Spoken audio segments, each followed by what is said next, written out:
তারাও বাঞ্ছা করে কেন জানো?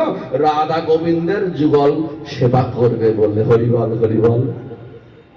তাই 125 বছর লীলাক্ষেত্র লীলা করতে করতে যখন ভগবান সমস্ত তেজ শক্তি যখন বললেন উদ্ধবজি এই কলিযুগের কি হবে, তখন কলিযুগের একমাত্র ভগবান রূপে এই ভাগবতকে রেখে গেলেন। তাই মা জেনে রাখো, এই ভাগবত কেউ যদি পাঠ করে তাহলে সে কৃষ্ণের পরম সুখ দেয়।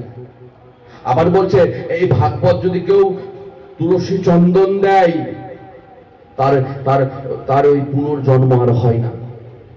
সাক্ষাৎ সেবা। যে গৃহে ভাগবত থাকে সেই গৃহে কোনোদিন জমের বাস হয় না। হরিবল হরিবল। নিতাই গৌর প্রেমানন্দে হরি হরি বলো। দেখুন মা, আপনাদের আনন্দ লাগছে কিনা কি করে বুঝতে পারবো জানেন?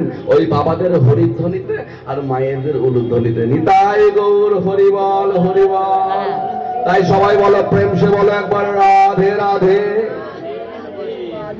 তাই ভাগবতের যখন আবির্ভাব হলো, ওইখানে যেহেতু মান পরীক্ষিত মহারাজের কথা উল্লেখ আছে, তার মানটা একটু আমাদের রাখতে হবে।